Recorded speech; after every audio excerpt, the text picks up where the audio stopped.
자기는 반지하 살면서 강남의 펜트하우스를 꿈꾸는 그들에게 바칩니다. 이 영상보다 더 자세한 영상을 가지고 오시면 제가 현금 100만원을 드리겠습니다. 저는 8년째 부동산 중개업을 하고 있는 사람입니다. 오늘은 자취방 구해주는 20대에서 30대 초 중개인들 유형별 특징에 대해서 알려드리겠습니다.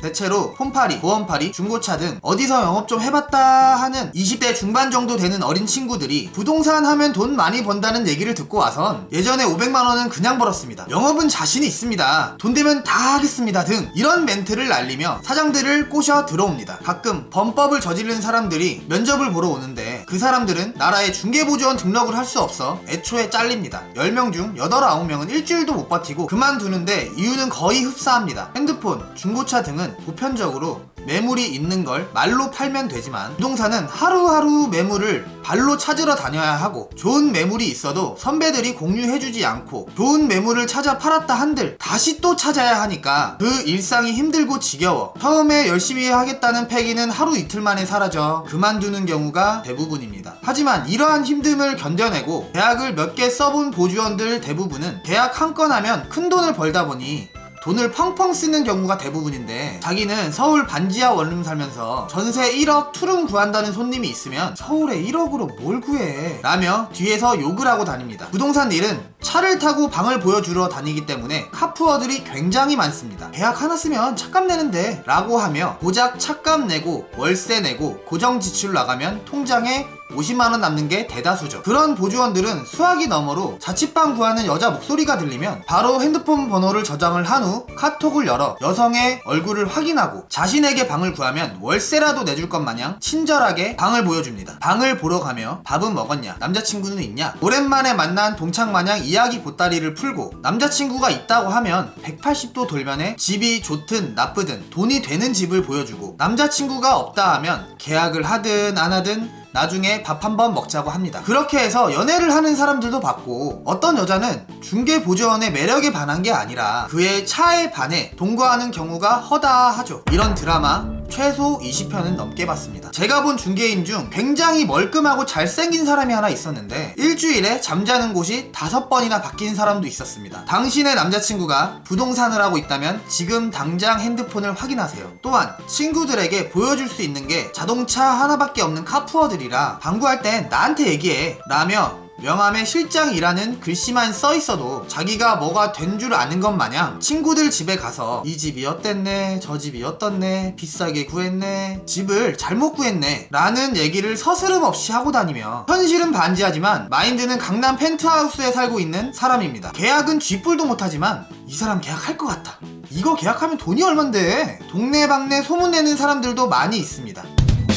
이분은 중개 보조원들 중에서 계약을 제일 잘하는 사람이라고 생각하시면 됩니다. 사무실과 보조원의 급여 비율이 5대5라는 과정 하에 팀장들은 6대4나 아니면 광고비 30만원에서 50만원 정도를 내지 않는 사장이 아주 조금 더 혜택을 주는 분들입니다. 자동차는 대체로 BMW, 아우디, 벤츠 등을 타고 다니지만 실제로는 연식이 꽤 된 차량입니다. 이분들도 여자 목소리가 들리면 카톡 프사를 확인하는 건 당연하고 팀장답게 좋은 방을 구해주기보단 자신의 이익을 먼저 추구, 돈이 되는 방을 먼저 계약한 후 나중에 밥 한번 같이 먹어요 라는 멘트를 날립니다.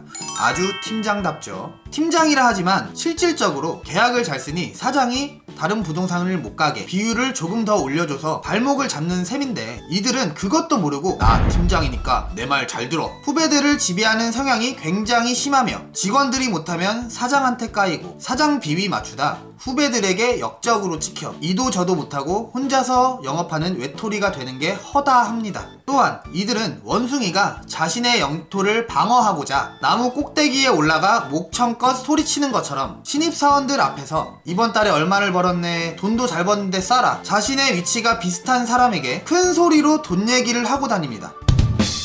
부동산 국룰에 따르면 1년 정도 부동산을 했을 때 머리가 많이 커서 자기가 차리면 떼주지 않고 돈을 다 가져갈 수 있겠지라는 생각을 가지고 차리는 중개보조원입니다. 부동산 시스템을 거의 80% 이상 알고 있으며 공인중개사 자격증이 없으니 자격증을 불법으로 대여한 후 쥐꼬리만한 상가를 하나 잡아 월세 60만원, 자격증비 150만원 이런 식으로 월세보다 자격증 대여비를 더 많이 주며 사장 소리를 듣기 위해 불법으로 차리는 사람이라고 생각하시면 됩니다.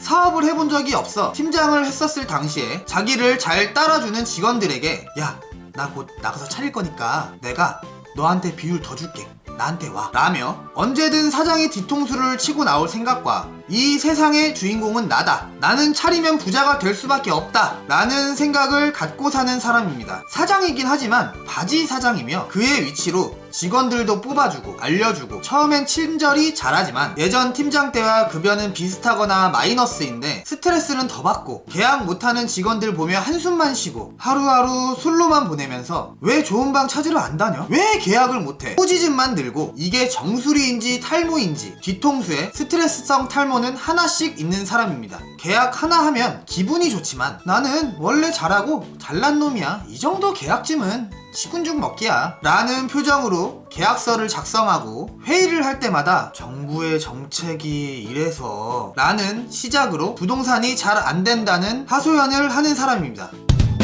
이분들의 나이는 다양합니다. 20대부터 60대까지도 있습니다. 하지만 한 가지 공통점이 있죠.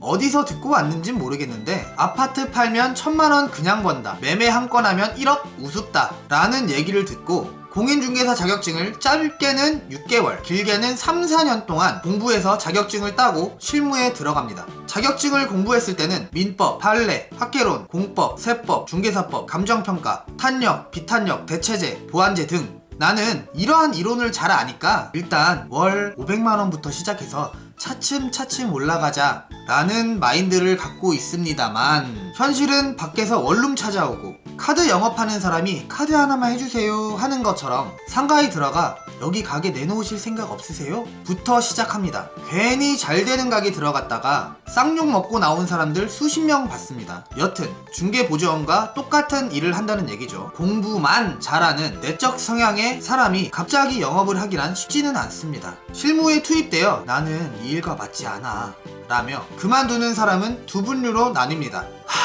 3년 날렸다. 또는 공인중개사 자격증 대여하실 분 구해요.